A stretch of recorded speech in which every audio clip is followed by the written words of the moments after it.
Namaskara and welcome to BIC Talks, a podcast brought to you by Bangalore International Centre, where we present conversations that move, inform, and encourage discourse.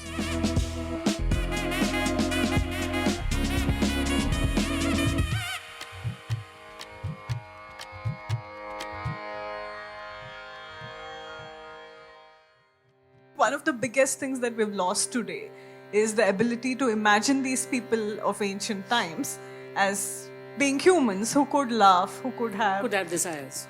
Yeah, who could have desires, who could enjoy poetry for its own sake. And it's also interesting to note that in the Indian tradition, literature generally has a flattening effect. So you can have a certain belief, you can belong to a certain party when it comes to your religious, your philosophical beliefs.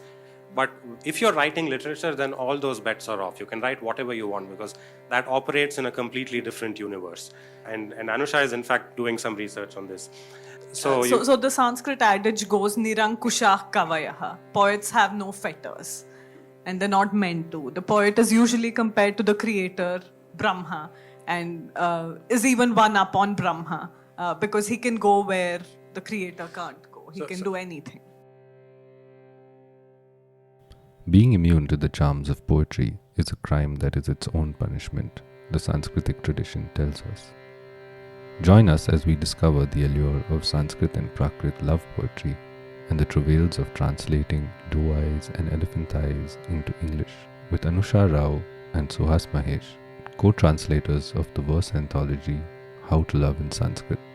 How to Love in Sanskrit is a poetic exploration of the maze of modern dating, flirting, daydreaming, yearning, and breaking up through the eyes of Kalidasa, Bana, Vidya, and many other often anonymous gifted poets. Together with Radhika Chadha, the translators will discuss their inspiration for the book, their approach to translation, misconceptions about Sanskrit poetry, and the challenges of translating pre-modern poetry, drawing from both classic and forgotten texts to paint a picture of what love feels like in Sanskrit. This episode was adapted from an event that took place at the Bangalore International Centre in January of 2025. I'm delighted to be in conversation today with Anusha Rao and Suhas Mahesh. This book of theirs, I was gifted this last year, and it's been an absolutely delightful read. And I thought today, before we start the session where I would be chatting with them about the book, about the process of how they went about curating it and translating it, I'd like to start with one of my favorites. If you have the book, it's verse number 5 on page 7. After creating her, God must have gazed at his work admiringly, holding her face in his hands, thumb on each cheek. That's how she got her 2 perfect dimples. This is, I think, from the Naishadhya Charita. The book is full of delightful pieces, and I think they're for sale outside, and I think if you pick up a copy, I can guarantee that there will be many hours of wonderful reading of what the Sanskrit poets and other poets have to tell us. So years ago, I was working on a script, and when I started reading your book, I was reminded of that for a Bharatanatyam performance by a dancer, Nandini Kamath. She had 6 pieces in it, and she called it Shades of Love. And during my research, I came across this quote, which was that Sanskrit has 96 words for love, ancient Persian has 80, Greek has 3, and English has 1.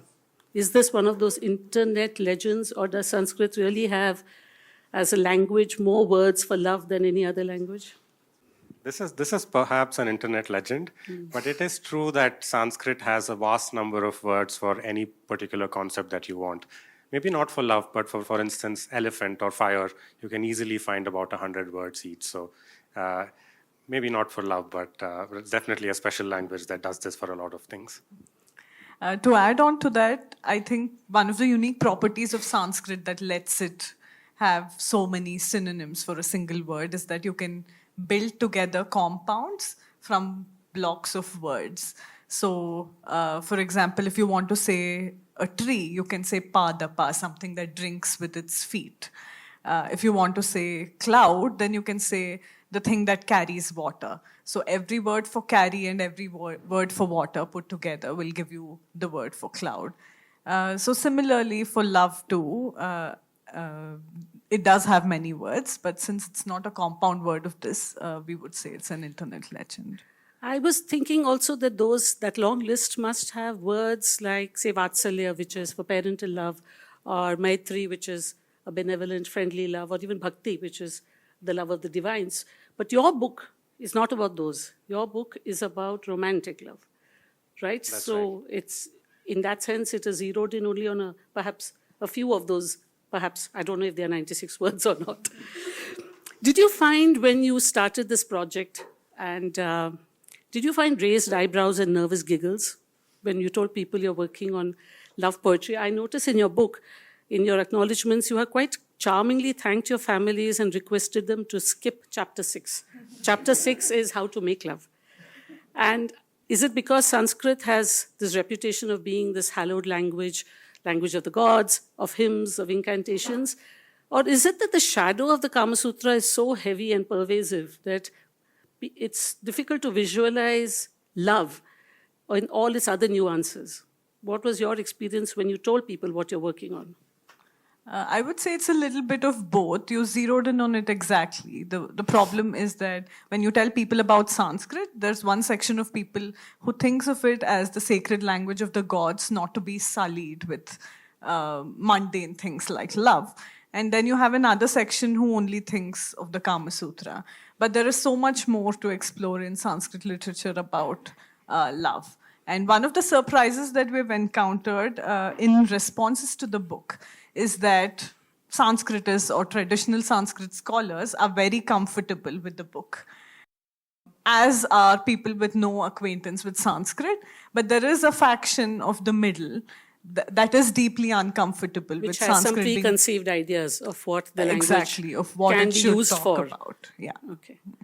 Could you give us an idea of the time period of these poems? I'm not sure, but I think the oldest is from the Atharva Veda. Is it possible? Or I think we have one from the Rig We Veda. have one from the Rig Veda as well. Yes, correct. So that is the oldest attestation of any kind of poetry from India.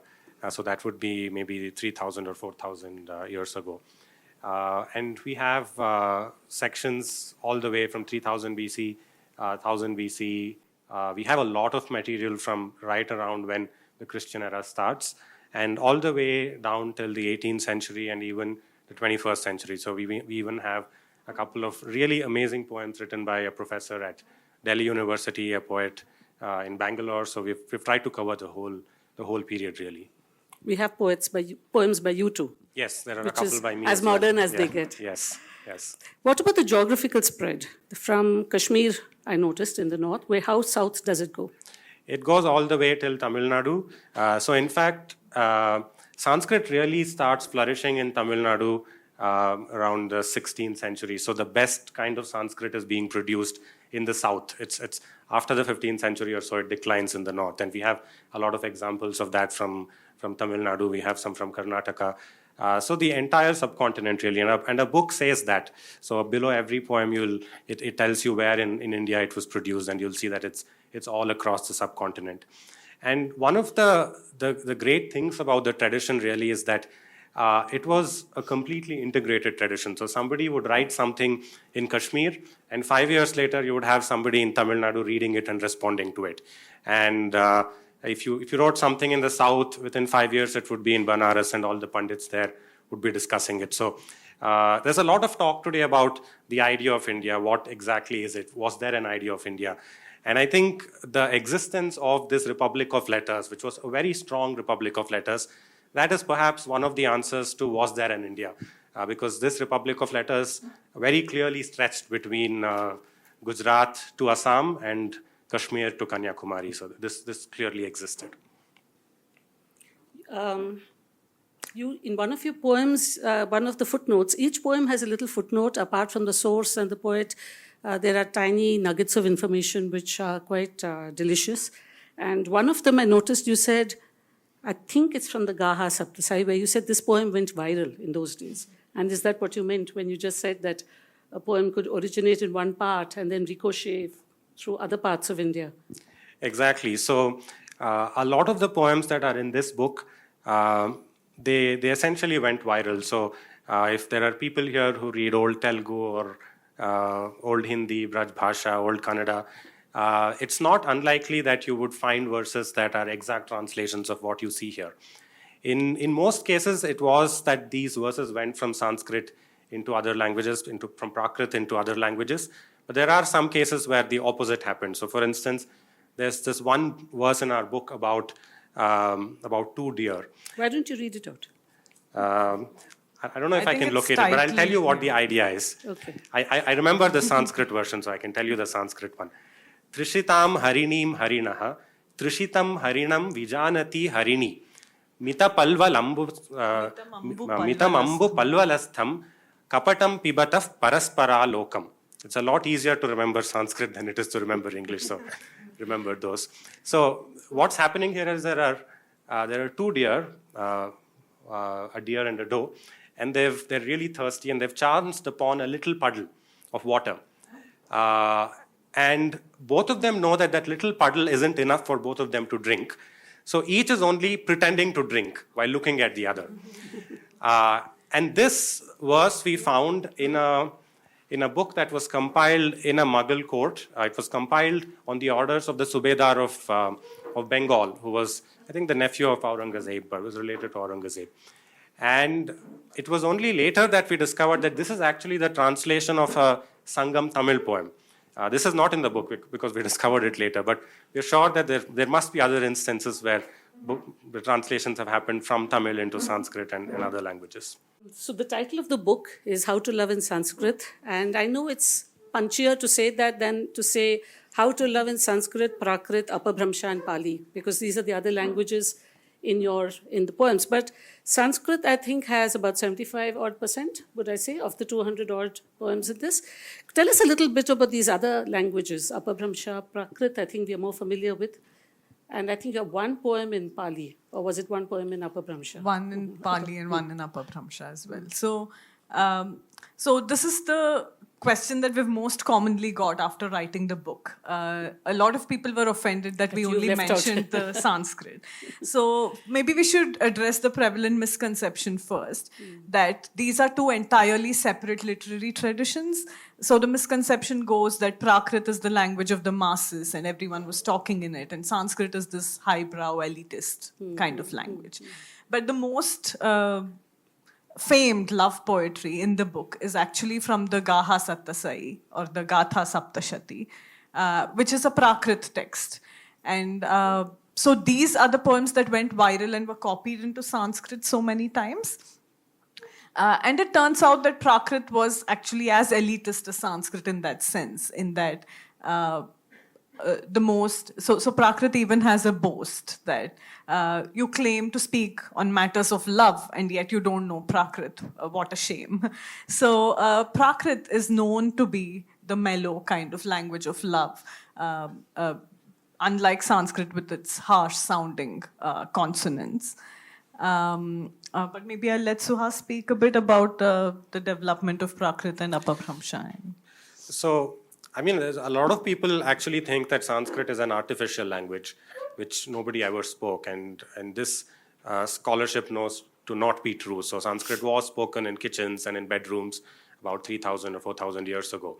And as languages change on our tongues, Sanskrit changed into Prakrit, different Prakrits all over North India. And this Prakrit, in some sense, is actually not very far from Sanskrit. So I'll give you an example. So in Sanskrit, if you say, Esha nicho jano bhavati, he's a wicked man. In Prakrit, that would be, Eso niyo jano hoi. So Esha nicha jano bhavati, Eso niyo jano hoi. So it's not all that far. So in the South Indian languages, we have this split too, where we speak in a different way, we write in a different way. Avanu nichanada purusha, avanu nich purusha. So it's essentially the same kind of diglossia between Sanskrit and Prakrit. But this doesn't mean that it's not a different language. It has its own, it has a slightly different grammar, it has its own conventions and things like that. But Prakrit developed a very, very different literary tradition, especially one in love. So Sanskrit says that, in Prakrit it's said that Sanskrit sounds like a house of bamboo on fire. It crackles and pops. It's not a very pleasant language, but Prakrit has these very pleasant sounding syllables, and it sounds really nice. So to give you an example, maybe I'll recite a Prakrit verse for you, because nobody ever gets to hear Prakrit these days. And I'll maybe can use this occasion to read out a Prakrit verse along with its... Could you read it from the Gaha Satasai? Because I had a question about that I read that it is considered the extreme opposite of the Kama Sutra, and the quote that I read was that it's about the messy reality of life, where seduction formulae don't work, love seems complicated and emotionally unfulfilling, end quote. So this text, and you've quoted it a lot in your book, so is the verse that you are about to read from there? I can read a verse from the Satasai, why not? Or if you have another favorite. I can read this one. So I'll read out the English first. The title of the verse is Can't Take My Eyes Off You. On whatever bit of her the gaze first lands, there it stays pinned. No one knows her in all her loveliness. And the Prakrit for that would be Jassa Jahimchiya Padhamam Tissa Angammi Nivadiya Ditti Tassa Tahim Cheyatiya Savvangam Kenavina Dittam. Now, if you translated this into Sanskrit, you could write one-to-one correspondence because they're so close. So in that case, it would be Etavan Matre Jagati Sundara Mahila Sahasra Bhritepi Anuharati Navaritissa Vamardham Dakshinardhasya, something like that. So it's pretty close, but Gaha Satasai is full of hundreds of these kinds of beautiful verses, and there are maybe 50 of those in this book.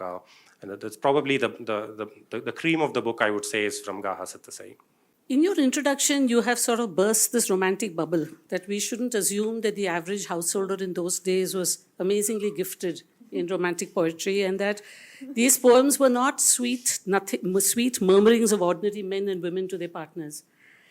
So who was composing them, and in what sort of context, in what audience? So most of this is court poetry.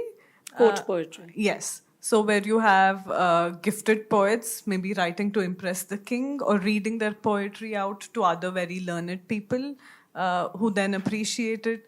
Later, of course, many of these get written into texts. So some of them are parts of compilations of beautiful verses, which is how we come across them.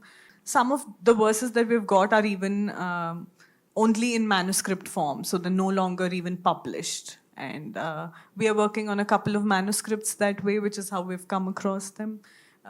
So yeah, from a very broad range of So they were the usual suspects. I mean, Kalidasa, Bana, Bhartrihari, these were, we expect to see them. But I saw that you have a Jain monk, a Buddhist monk. You have Aurangzeb's uncle, Shaista Khan. And these were, interesting. You have made an effort to, I think, also show poems from a wide range of poets, not just stick to the ones who are the poster boys of classical poetry. So what context were monks writing this poem? Later in the Bhakti tradition, one hears of the erotic love being used as a metaphor for divine love. But at the time that you have been featuring that era, was that the case? Or was it romantic poetry? I think one of the interesting things to note is that monks of the days that we are talking about, say in the 10th century, the 6th century, they don't really draw the same distinctions that we do. It is not taboo for them to indulge in writing a romantic verse. In fact, you have these compendiums of verses that are collected by monks, which feature everything from devotional poetry to erotic poetry, slotted into those categories. And the monks seemingly had no qualms about writing these. So there's one interesting verse by Dharma Kirti. I think it features at the very start. So that's the one that Radhika read out at the very start. The Dimples. It's called Dimples. Not Dimples. So it's actually the one that comes before that. The first one. I think the first poem is by a Jain monk, I think. So this is the third. Let me read that out. So the translation says, "Why I am an atheist. When the Creator made her, if he had his eyes open, would he have let her leave heaven? Surely not. If he had his eyes shut, Could he have achieved such perfection? No chance. Therefore, it is proved that the Buddha was right. There is no creator. So here you have Dharmakirti, a heavyweight of Buddhist philosophy, who so seamlessly blends together his belief in Buddhism and its atheistic nature with a very romantic verse about someone beautiful. So they were able to joke. I think one of the biggest things that we've lost today is the ability to imagine these people of ancient times as being humans who could laugh, who could have desires. Yeah, who could have desires, who could enjoy poetry for its own sake. And it's also interesting to note that in the Indian tradition, literature generally has a flattening effect. So you can have a certain belief, you can belong to a certain party when it comes to your religious, your philosophical beliefs. But if you're writing literature, then all those bets are off. You can write whatever you want because that operates in a completely different universe. And Anusha is in fact doing some research on this. So the Sanskrit adage goes, Nirankushah kavayaha. Poets have no fetters, and they're not meant to. The poet is usually compared to the creator, Brahma, and is even one up on Brahma because he can go where the creator can't go. He can do anything. So in fact, it's not uncommon to find a poem that was commissioned by a king, paying a poet, I don't know, quite a lot of money. But in the first 100 verses of the poem, you have a couple of verses that are censuring kings and saying that, kings are good for nothing. Why do we work for these kings and things like this? But this is completely okay. And the king is also probably happy to read these verses because he understands that this is a part of the literary tradition and probably enjoyed them too. So it's an interesting feature of Indian literature. So on that note, here's another poem, poem number 67, if you have the book. It's called Can't Have Enough. When he's in front of me, full of sweet nothings, I'm not quite sure. Have I turned all eyes or all ears? Now, the interesting thing, and maybe Anusha can weigh in on this, is this true or is it a legend that Adi Shankara was challenged in a debate and clueless on this matters as a monk, he entered the body of King Amaru, learnt the syllabus, won the debate, and also wrote the whole book, Amaru's 100. Is it one of those later additions or thing? Or of course, we won't find any mention of this in the Amaru Shataka itself, in the Sanskrit text. But then we don't know so much of the context because a lot of Sanskrit poets are boastful and many others, many more, are self-effacing. So they tell us literally nothing about themselves. In fact, one of the manuscripts that I mentioned we both are working on the manuscript itself says that it was collected by the disciple of the author who actually found the manuscript at the mercy of mice in a well somewhere, in an old well somewhere. And the only snippets we can glean from the manuscript itself are because the disciple actually wrote them rather than the author. So in most of these, you would find next to or no context at all. So there is a general belief that Indians are not very good at documentation. There is an alibi that we use. How difficult was it to find the authorship of all these poems? Are they mentioned? Unlike, say, the Urdu tradition where you could have the signature at the end. Do you have, do scholars need to do detective work to figure out who was the actual author, if they were self-effacing and anonymous? It's a difficult question. So sometimes you have 3 or 4 different books that have the same verse, and all of them give us different names for the authors. So it's difficult to know. So for instance, there's one verse in this, a very interesting verse which you should look up, by the Chalukyan queen Vidya, also called Vijika. And she writes, it seems to be about her own husband in the poem.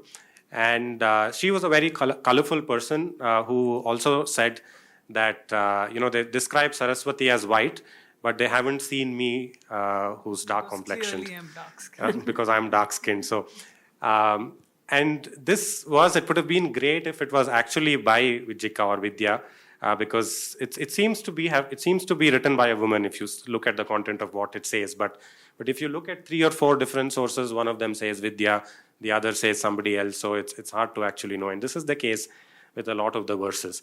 So we take a slightly conservative approach here. So when we are somewhat sure of the author, we write the author's name down. If not, we don't mention the author's name. So for instance, Amaru's 100, it just says Amaru's 100. It doesn't say that Amaru is the author in the book, because we don't know anything about Amaru.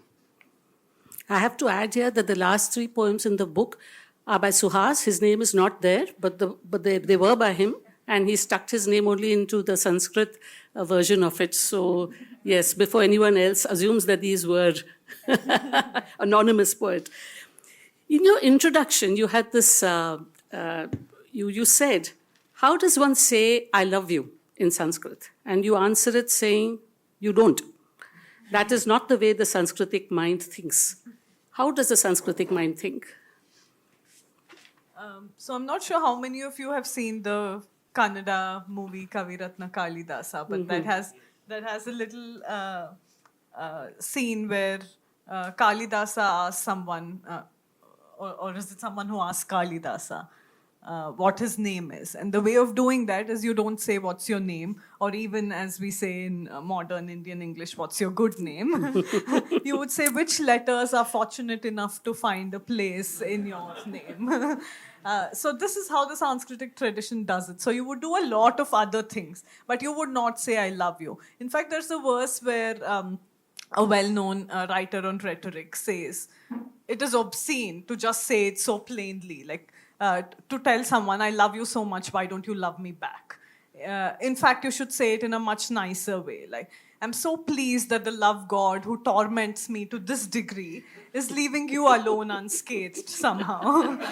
And that gives you more of a chance at winning their affection. So that brings us to the challenge that you must have faced in translating these, because on the one hand, you have Sanskrit, which is maximalist, full of hyperbole, metaphors, linguistic acrobatics perhaps, and you have chosen to, I think as an objective, to make it accessible, these poems accessible to a reader who may have no knowledge of Sanskrit. So how did you do this leap?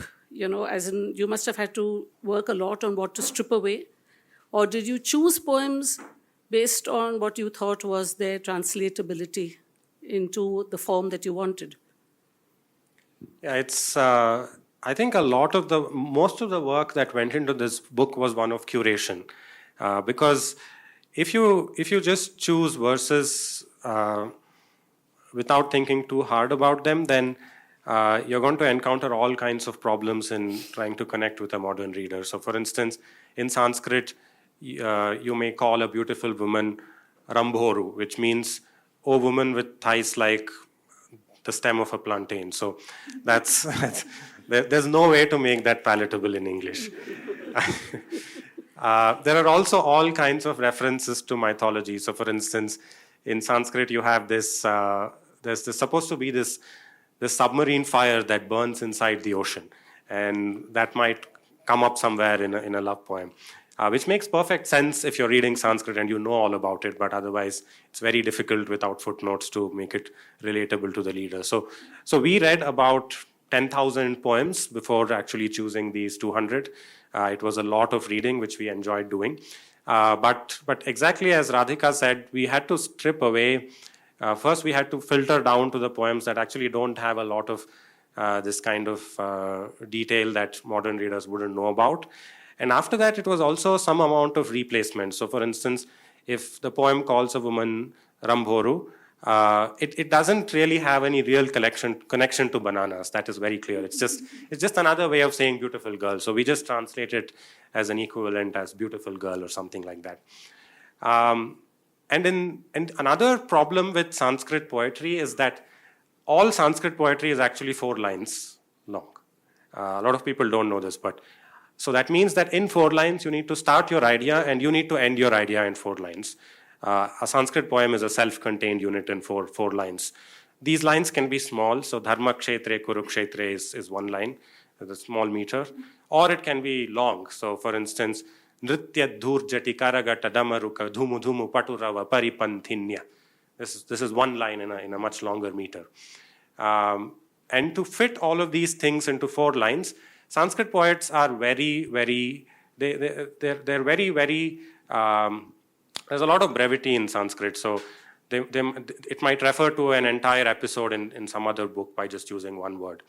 And so we need to really flesh all of this out for the modern readers. And that takes a lot of work. So for instance, today, if we say the dragon burnt the night to a crisp, it's very clear to us because of the world we are embedded in that dragons spit fire and that the night was burnt by the dragon's fire that came out of its mouth.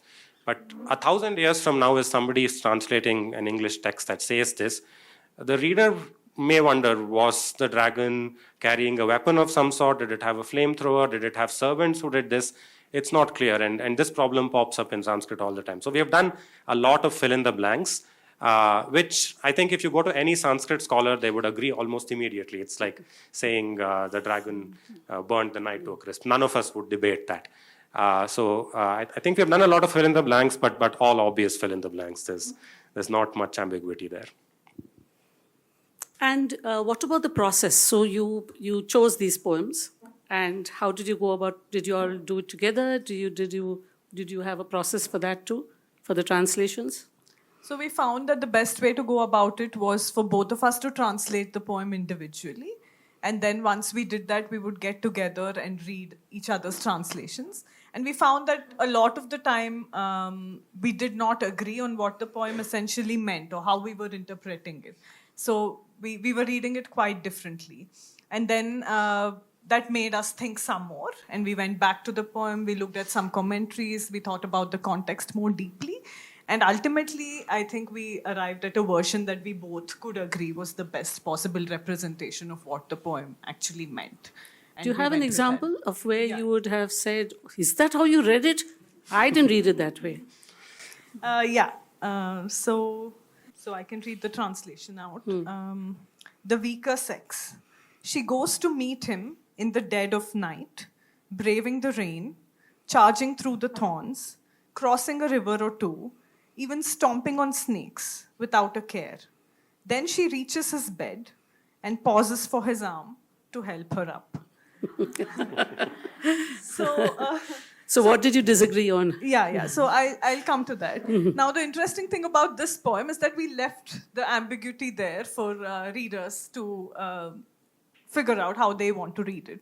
But when we were talking about this, the disagreement that we had was Suhas was reading it as a female ploy, where clearly she's very capable of climbing up the bed, but she's using her feminine wiles and she wants his help to climb up.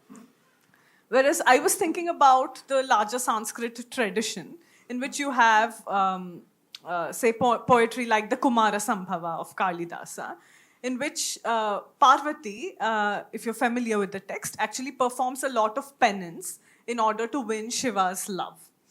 And at the start of her penance, Kalidasa has this really beautiful verse where he says that she keeps aside her way of looking, her gaze, and she gifts it to the deer, and her way of walking to the vines. Temporarily, as a deposit, she gives it to them until she's done with her penance.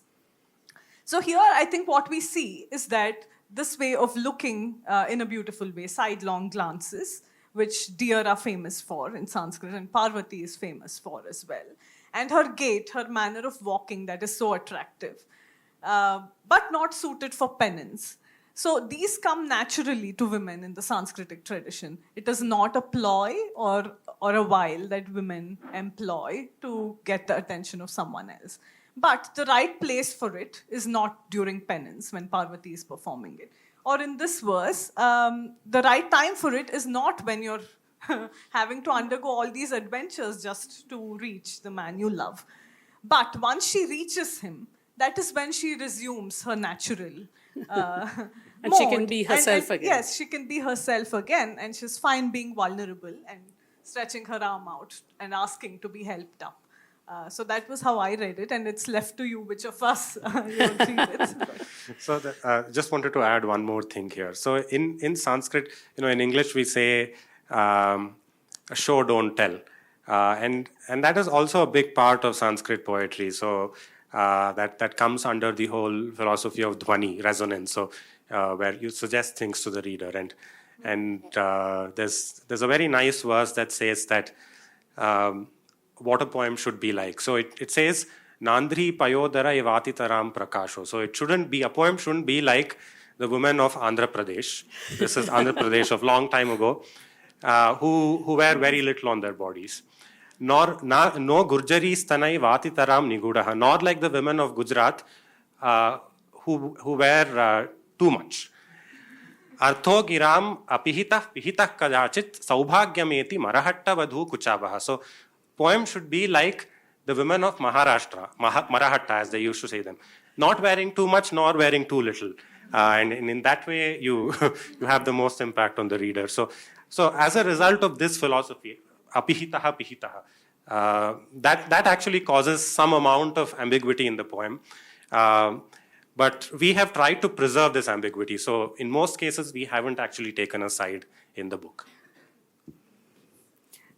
When I was reading them, I was reminded of Arvind Krishna Mehrotra's translations of Kabir.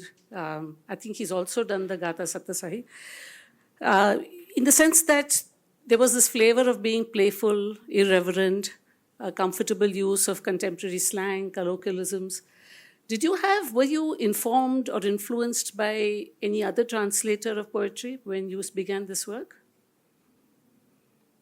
I mean, there are translations we really enjoy, Arthur Ryder being one of them. But I think what drove us more was wanting to create a translation that we would have enjoyed reading if we couldn't read the Sanskrit. And that was the driving factor. I think I agree, and I think we were very frustrated by the fact that often friends would come to us knowing that we know Sanskrit and ask us, could you recommend a translation for us so that we could introduce ourselves to Sanskrit or somebody else? And we could honestly never really recommend something wholeheartedly because we felt that anything we recommended would just turn them away from Sanskrit. So I think this was born out of that. But maybe we'll just say aloud a couple of translators whom we really like so that you can go look them up. We really like Arthur Ryder, who was lived more than 100 years ago, but fantastic. And Hank Heifetz, who just passed away a couple of months ago. He translated the Kumara Sambhava as the birth of the young god, I think. We also really enjoy David Shulman and Gal Bronner's translations of the Sanskrit. Somadeva Vasudeva and Shaba Dezo as well. These are some of our favorites. So you mentioned that quite a few of the poems are unpublished, which I'm guessing, therefore, you did not have prior translations, but many of the poems would have already been translated before you began work on it. And when you began your work, was that an attempt to keep faith with the tradition of how these poems have been interpreted? Or did you have a new take on it, a new spin, which you have presented to us? I think some of both, I would say. So in certain cases, I think there's a particular verse, I'm not sure how to find it though, where we have an elaborate commentary that reads the verse in a really interesting way. And since all readers of English are not familiar with the commentarial tradition at all, that kind of reading of the poem is completely lost to us. So in that case, we did take the side of the commentary, so to speak, and we translated it the way the commentator read the verse. In other cases, we felt like some translations missed the point of the verse or missed the punch. And we really wanted to preserve the effect that we thought the Sanskrit verse would have on an audience it was meant for, to a reader of English. So some of both, I would say, which is why we've modernized some of the poems into a new context. Can we give an example of that? Yes, please do. So I think some of the most common feedback that we have got about the book is that there are maybe 4 or 5 verses in the book where we've modernized the context of the verses. So, for instance, there are words like cell phone or Vogue magazine. Or thermodynamic equilibrium. Thermodynamic equilibrium. Yes. That's coming from me as a scientist. So there are 4 or 5 verses of this nature. There's a mention of a flight. A flight, yeah. Yes. There's a mention of a flight. And I have to say, Suhas's poem talks about swiping left. Yes. So, and there are good reasons why we have done this. You can be the judge of whether this experiment has succeeded or failed, and we'll incorporate that feedback into our next book. But so I'll read out one to explain to you why we did this. So this 119, don't marry an academic. Oh, I have to mention that was on my list to ask you, because Anusha also writes a column for the Deccan Herald where she connects Sanskritic texts or legends and stories with very contemporary issues. And when you hear the poem, you'll realize why it resonates so much, given the recent conversations, shall we say, we have been having about work-life balance in the corporate world. I have a new title for that poem, and it should be called 70 or 90 Hours.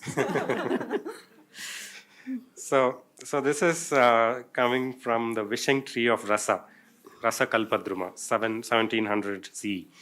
The break is done, and the semester is here, stealing his attention like a second wife. His lectures are all that he can think about. I can flirt all I like, I'm not getting any tonight. So I think I'll read the Sanskrit version of this, and I'll tell you why it's so difficult to translate. So the Sanskrit says, Samagata hanta tithir dvitiya sakhid dvitiya daiteva patyuhu yadetad adhyapana magna cheta namam upetam api sandadhati. So obviously there are no semesters in the Sanskrit. What you have instead is the dvitiya tithi. So you know how you have the days of the fortnight in Sanskrit. Those would be the dvitiya, tritiya, and so on. And the first day of the fortnight is actually called an anadhyayana divasa. So you're not meant to study scripture on that day, which is the day that so seemingly busy academics would get a break and perhaps pay attention to their lovers or wives. And then when the second day of the fortnight comes, the dvitiya, they would get back to their work. It's work as usual. And so she's complaining about the second day of the fortnight, samagata hanta sakhi dvitiya.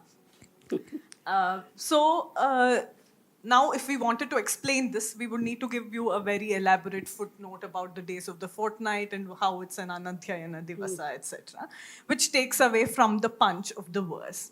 So we decided to follow the Sanskritic tradition itself, which has a very interesting verse. It says, Kavya svadana velayam shabdotpatti vichintakaha nivi vimoksha velayam vastramaulya vicharakaha.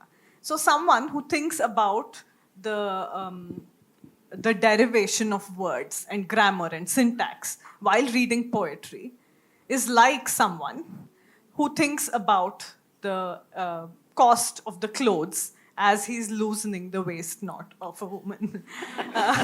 So here, to really appreciate the poem, if you're focusing on the wrong things, such as why the dvitiya is important here, you're missing out on the actual fun of the poem, which is why we thought it is not that much of a stretch to translate dvitiya as the start of the semester. That is precisely what it is. So we would argue that any true rasika or poet in the Sanskrit would agree that we've preserved the spirit of the verse. Because of this verse that I just quoted, they agree that you shouldn't be thinking about mundane things instead of the flavor of the poem itself. And if anybody comes to us and says that this poem actually says any of the poems in the book say something that's not in the original, then we take that as an extreme compliment to ourselves because that means we made it up and the poems are genuinely fantastic. So, so it's actually not us, it's all the original authors. But actually that leads to my next question, because yes, you are editors, you are compilers, you are translators, you are academics, but you're also poets. Do you see yourself as poets? Because each poem here is a freshly created creative work. So do you see yourself only as translators, or did you ever find it has been said that, translators of poems can have the boundaries blurring between, is it my poem that I'm making, or am I only conveying a sentiment that has already been expressed to a new audience? So did you face this, or do you even say to yourself that, yes, we are poets? I mean, Suhas has 3 poems or 4 poems in the book. But apart from that, the fact that each poem here is a fresh piece. you want to take that since you already have the poems written? No, but Anusha, you will be more interesting because you haven't written separate poems. So as a translator of poems, do you see yourself also as, in a sense, continuing the tradition as a poet? I would say if I do, it would be if I were writing poetry of my own, because I'm too firmly. I think it comes also from being an academic that you can't insert your own ideas into work that you're supposed to be faithfully explaining, arguing about, or reading in the primary source. So I don't think the lines are as blurred for me. I do indulge in writing a Sanskrit verse or two.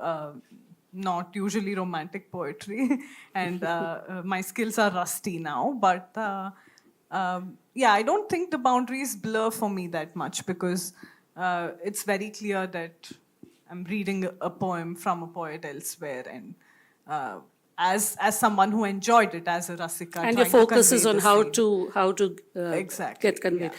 What about you, Suhas? You have 4 poems here. Did you compose them in Sanskrit and then translate them, or were you doing both simultaneously in your head?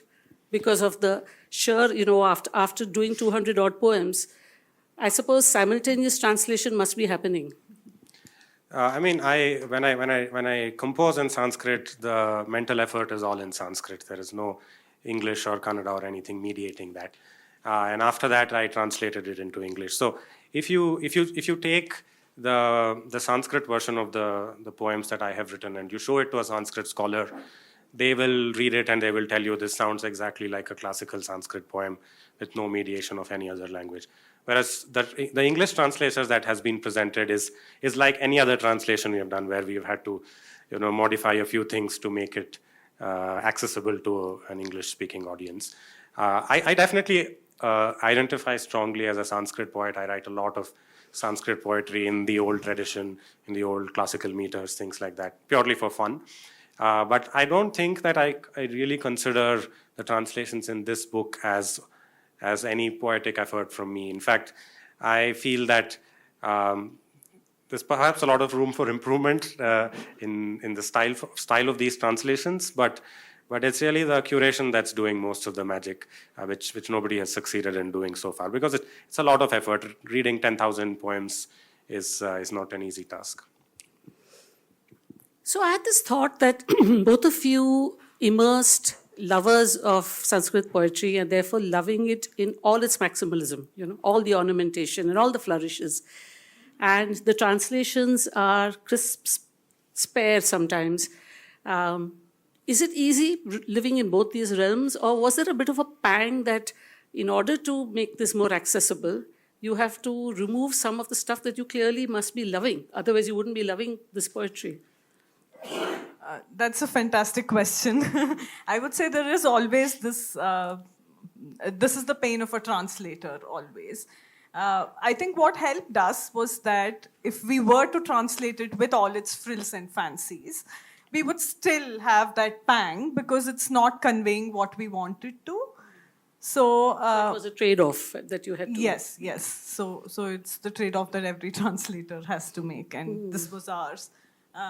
And I think we're much happier reading these versions of the poems than we were with some of the frills and fancies attached, which are truly impossible to translate. So this is not a romantic verse, but I don't even need to tell you about the tone of the verse if I just recite a couple of lines of it.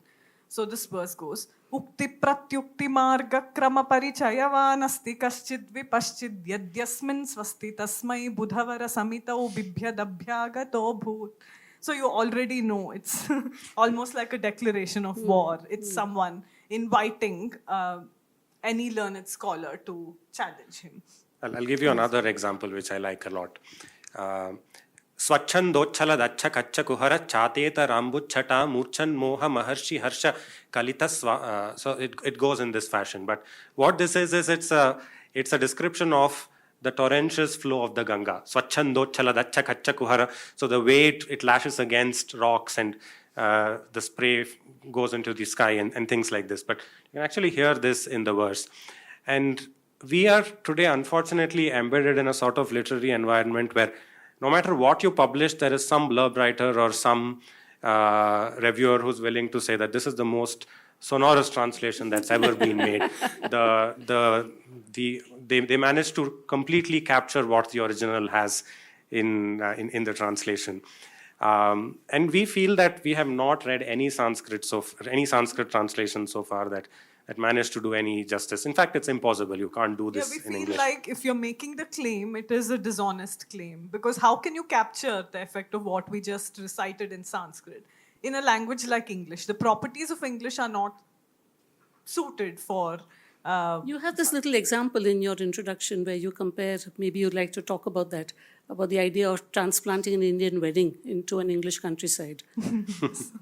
Yeah, so we give this example in our introduction. So a Sanskrit poem is like an Indian wedding. There are about 1,000 people milling all around. Everybody is dressed in finery. And unless you know where to look, you can't even spot who the bride and groom are, because everybody is really, and there's drums playing and there's fireworks and everything. And an English poem is like a church wedding in England, very prim and proper. And the maximum you could really do to alter that is maybe you could serve samosas. But there's not really, you can't bring a horse into a church and have the horse trot down the aisle. That's not happening. But I think that's what translators today claim to do. They claim to be bringing a horse to a church wedding, which they don't do, and which also doesn't work. So we have adopted this minimalist approach, which does justice to English and also does justice to the ideas in Sanskrit. And for that reason, we don't pick up verses like Swachando Chaladacha Kacha Kuhara, because they cannot be translated and they are not in this book.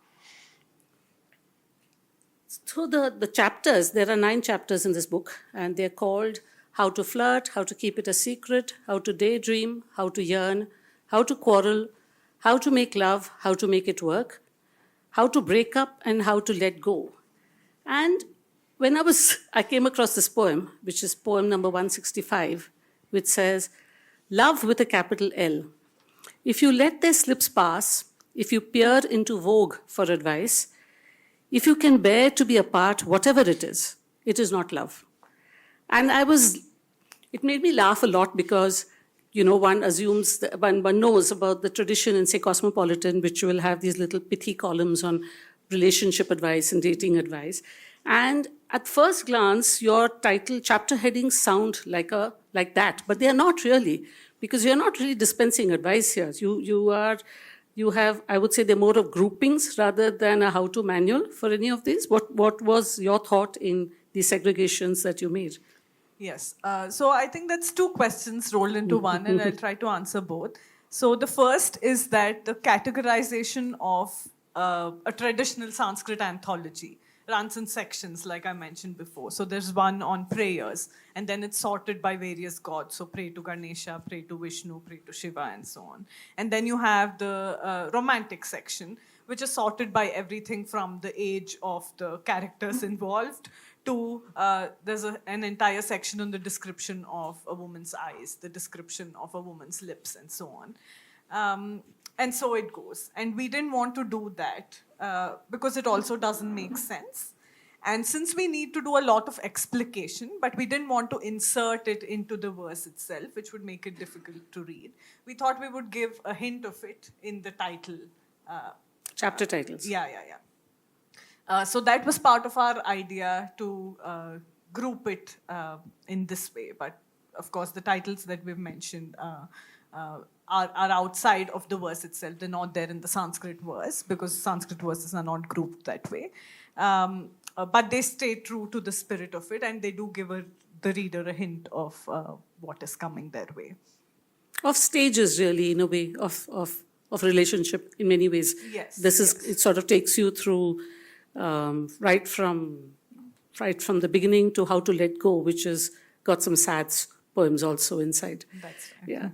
When you talk about titles, was this a creative choice? I noticed you have some very tongue-in-cheek titles. One's called Global Warming, one's called Women's Locker Room, and one, I remember, Extrasensory Perception. So the originals don't have titles, right? So this was a kind of a choice you've made to not just present the poem.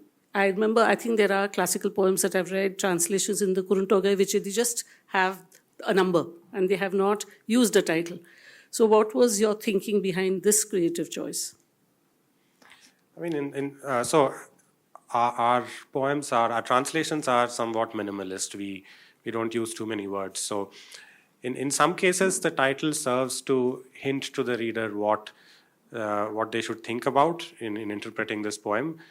And then I think in most other cases where you don't really need a hint, it's just there because we wanted completeness. But I think it's trying to hint. No, but the other thing is also, I think we're aiming to where the titles are provocative, like the ones that you mentioned. Part of our project here was to take Sanskrit away from its reputation as the language of the sacred, the language that can't be used for mundane matters like flirting, for instance. So having contemporary sounding titles addressing things like global warming really meant to give the reader a shock to kind of shake them out of this perception. Yeah, yes. Yeah. You wanted to add something? Yeah, I wanted to add something. So it's exactly as Anusha said. We wanted to shock the reader out of their idea that Sanskrit is this archaic sort of language that is meant to be translated into an archaic language.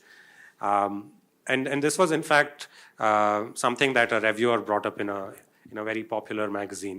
And they called it Instagram poetry, and they felt that we weren't being very serious because we were translating sacred Sanskrit into this kind of language.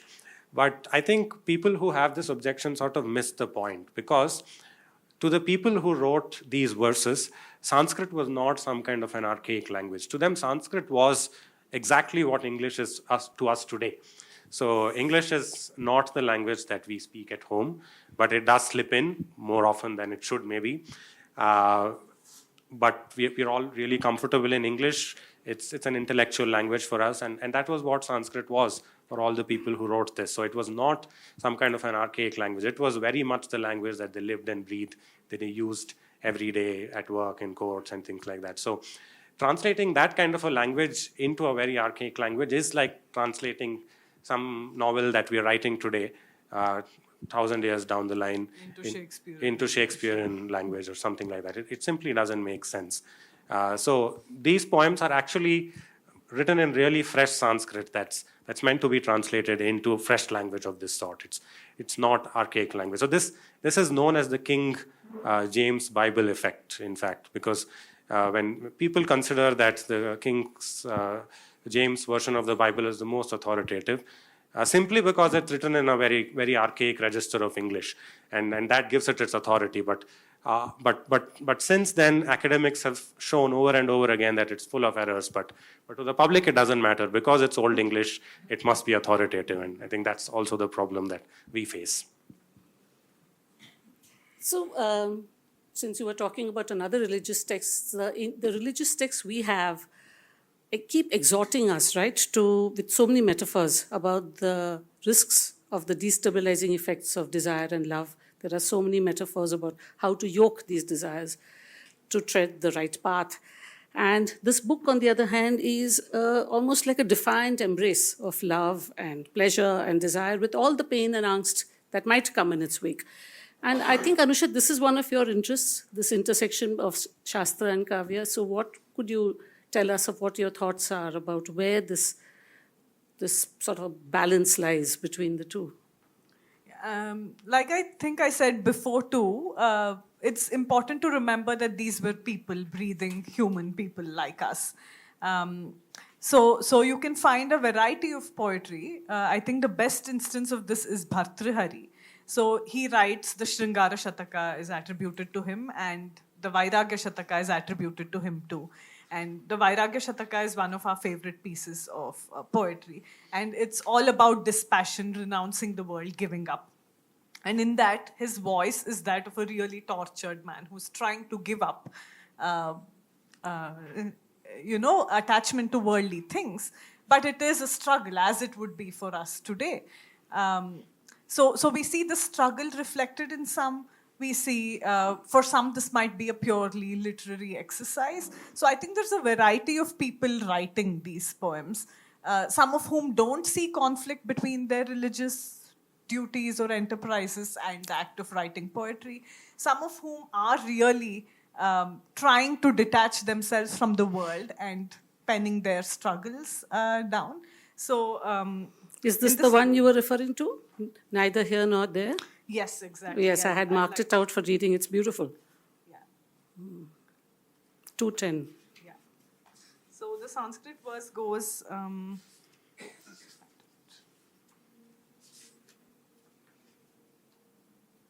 एको रागिषु राजते प्रियतमा देहार्धहारी हरो नीरागेषु जिनो विमुक्तललना संगो न यस्मात् परः दुर्वारस्मरबाणपन्नगविषव्यासङ्गमुग्धो जनः शेषः कामविडम्बितो हि विषयान् भोक्तुं न मोक्तुं क्षमः.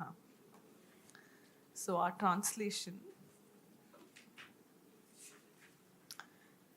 There's one perfect lover, Shiva, who draws half his darling's body into his very own. There's one perfect monk, Buddha, who gave up everything to do with women. And here we are, the rest of us, mocked by love, dazed by its poison, not able to spit, not able to swallow. So this is Bhartrihari's. So I think this is a sentiment that so many of us often feel when we are... and to see that he wrote it thousands of years ago is pretty inspiring. Yeah. So our attempt in this book is to bring these voices back, the tortured ones, the ones that are completely detached and preaching to others to give up love, some of the others who are being mindful, some others who are embarrassed by love. I think Suhas's favorite verse from the collection is one of about those who are embarrassed by love. Yeah, maybe we can read that one out. It's 183. This is a Prakrit verse that's drawn from very deep inside a text called Sringara Prakasha, which was compiled by King Bhoja, the famous King Bhoja. And I'm pretty sure that considering how many people in this world know Prakrit and how many would have read Sringara Prakasha, we might be the only people in this world who have read this verse at the minute. So I'll read out the Prakrit first. Salilolla daruaiva antochchiya simisimaya maanaim maanalanena lajja unana dajjanti hyayaim. So the verse is titled Afraid to Burn. Like logs of wood too damp to light up in a blaze, the hearts of those who are too easily embarrassed when inflamed by passion, crackle and simmer by within. So if you love but you can't, but you're too embarrassed to actually talk about it or express it, your heart is like a damp log of wood and it's simmering and it's emitting fumes, but it can't really light up in a blaze because you're just too shy and embarrassed. And the word for this that it says, the sound that a log of wood that's damp makes, it says it's simisimaya manaim, making the sim sound, but can never catch on fire. I really like this one a lot. When I was reading this book, I was also reminded of this other book I had read a couple of years ago, which is translation of Urdu poems. And in that, the introduction there, the translator, David Matthews, I'm just going to quote from him. He said that when poets writing for Hindi films applied their training, it was often impossible to distinguish between a film lyric and a carefully constructed poem written according to the norms of classical poetry. He went on to say that because of this, in the Indian subcontinent, classical poetry is very much woven into the fabric of everyday life, and you could have waiters or engineers able to recall reams of poetry from memory. And therefore, in India, he says, unlike in England, he felt that poetry is recited on the streets and in cafes. Do you think that's only true of Urdu and not of Sanskritic poetry? Because I remember you have your impulse to do this was also to bring poetry to the people. So what is your thought on our abilities to... So the Sanskritic tradition has not remained as the Sanskrit. So you won't find too many people who can quote Sanskrit verses, although there are quite surprisingly several people can do so, or at least remember their mothers, grandmothers, fathers, grandfathers doing so. And yet we have retained Sanskrit poetry in so many forms. So what is said about Urdu and Bollywood applies very much to Sanskrit too. It applies to regional language cinema. It applies to classical dance performances, music performances. Any artist anywhere has more than a passing acquaintance with this tradition. So if you pick out, say... Maybe a Rafi song and not know that Yes. all those chand allusions are very similar to the ones that you have. You have so many poems here referring to the moon, one way or the other. Absolutely, yeah. So what we now know as cliches were not cliches at some time, and more often than not, they were made up by Sanskrit poets. Would you like to read your poem, Suhas? The one or any one of the ones that you have? It would be nice to hear your own poem, both in the original and the translation. Sure, let me do that. I don't remember the number of my verse, unfortunately. You have the last three, so I think those will be easy to find. Those are easy to find. Yeah, maybe I'll read those out. I'll read one of. Yeah, I can read them. Yeah, there is 34, which is also yours. So there's in fact another verse by me here in this book that Radhika also does not know about. Because so at the back of the book we have this thing called list of verses in source language. And we have structured this section to be exactly the way a Sanskrit text would actually be. So it starts with a benediction and it ends with all the paraphernalia that usually accompanies a Sanskrit text. So it starts with a benediction which has not been translated, that I wrote, that has not been translated. So I thought maybe I'll read that out and Yes, I'll explain the idea to you. So the benediction is a prayer to God, of course, but since this is there's a book on love, the verse, the prayer to God, also involves love. Parinaya mala vinimaya samaya sakalaham chatushtayam doshnam duritam apaharatu shaurer ghatita kshirodaja vijayam. So in South India at least, I don't know about the North, at weddings you have this ceremony where the bride and the groom fight to put the wedding garland on each other, and they want to be the first to put the garland on the other. And so this verse is talking about that scene at the wedding of Vishnu and Lakshmi. And naturally both of them want to be the first to put the garland on each other. But Vishnu is Chaturbhuja, so he has 4 arms. And each of those 4 arms want to be the one that puts the garland. So they start fighting with each other to be the one that holds the garland. And as a result, Lakshmi ends up putting the garland on Vishnu first and wins the fight. And it says, may those 4 arms of Vishnu that were quarreling, Sakalaham Chatushtayam Doshnam Vishnoho, may they protect you. So that is the benediction that starts. So the implication is also that Vishnu loves Lakshmi so much that he let her win.